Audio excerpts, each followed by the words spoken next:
Adrian Newey has just dropped a bombshell on Aston Martin. As for the first time in Formula One, new engine regulations and aerodynamic regulations have been developed in preparation for the upcoming season's changes. And Adrian Newey believes the change in the F1 2026 regulations could result in Formula One becoming a series dictated by its engine formula. But before that, we have the 2025 season, and that one is looking bleak for Aston Martin according to the new technical head of Aston Martin. So, while the 1.6-litre V6 architecture will be retained from 2026 onwards, the MGU-H has been deleted, and an emphasis on further electrification and the introduction of synthetic fuels presents a completely new engineering challenge for engine makers. And this will level the playing field again, giving Aston Martin room to catch up. Internal combustion engines, ICE, will have a power output drop of around a third, while electrical output will be nearly tripled. This means that peak performance of the power units will be higher than it is now, but not for as long. Because of the varying power curves, the chassis restrictions have been designed around the power unit. This requires a fundamentally different design because present cars produce too much drag to utilize the new power units. They would simply slow down, owing to drag towards the end of straights.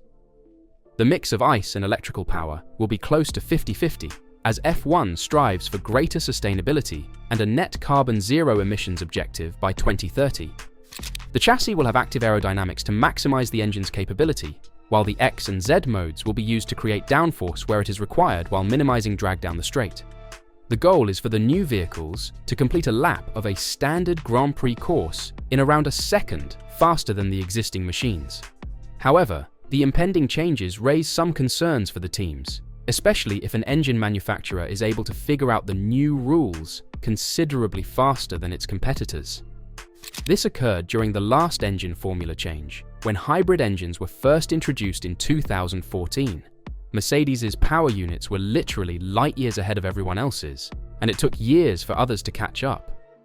Adrian Newey, Aston Martin's new managing technical partner, is one notable figure who has expressed his concerns. "I think there has to be a big chance that it's an engine formula at the start," he said. "The reality is I can't remember another time in Formula One when both the chassis regulations and the engine regulations have changed simultaneously, and where, in this case, the chassis regulations have been very much written to try to compensate for the power unit regulations. So, it's an extra dimension."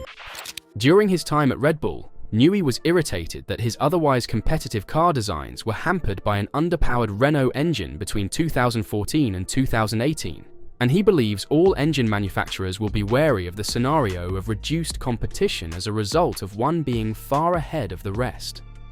The difficulty, he believes, will be more acute if the advantage is tied to the ICE, which is at the heart of the engine's construction.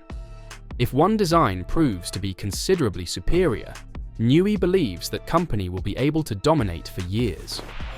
"I think engine manufacturers will have learned to an extent from the lack of preparation that the rivals to Mercedes did prior to that change," he said.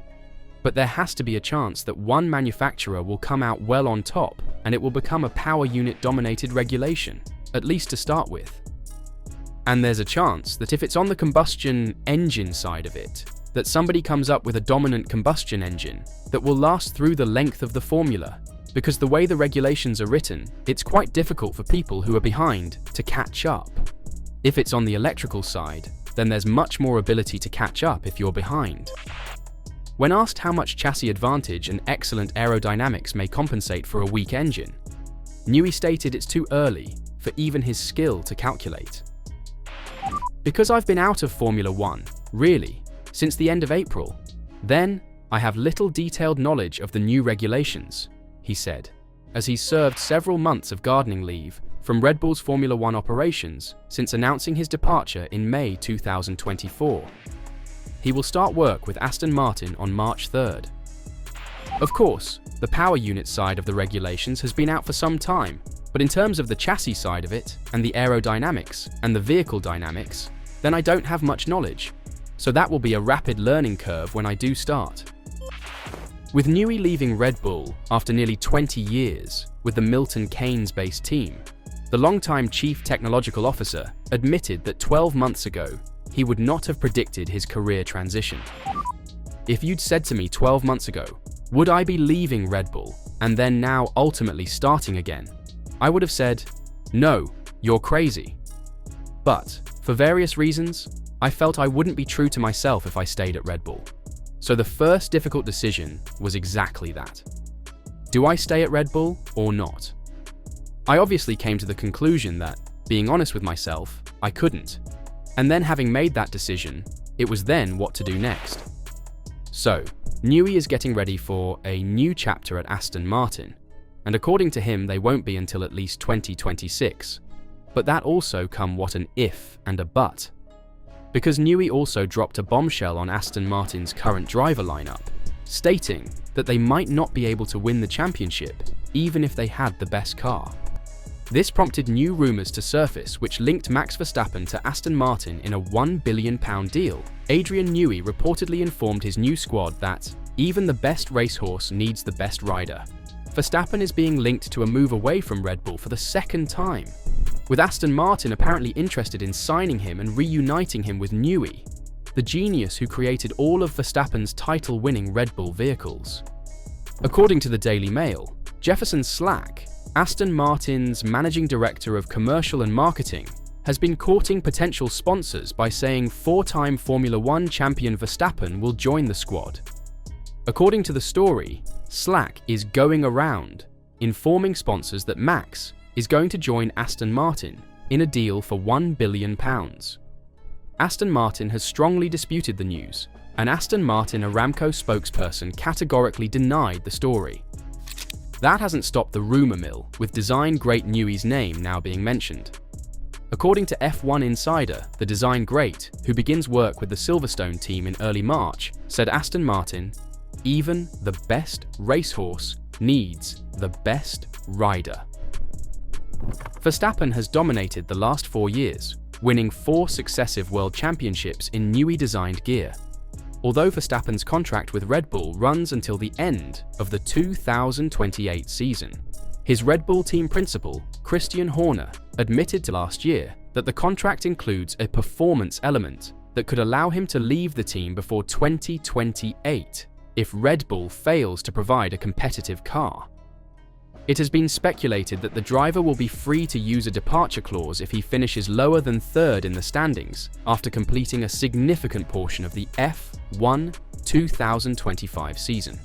However, his camp has yet to receive any offer, let alone one worth $1 billion, from Aston Martin or anyone else. It would be nice, but we haven't received that offer yet, his camp said of the rumoured offer. Red Bull is not concerned about losing its star driver for the F1 2026 championship, or even in the years that follow. Red Bull Motorsport advisor Helmut Marko told Sport Bild, "That's fine, but Max has a contract with us until the end of 2028. I don't comment on the content of the contract, but in any case we are confident that we can provide Max with a good car. Our engineers have made good progress with the data.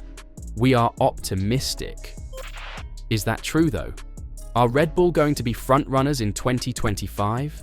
And if not, could Verstappen really make the switch to Aston Martin in 2026? What do you think? Let me know your thoughts in the comments down below.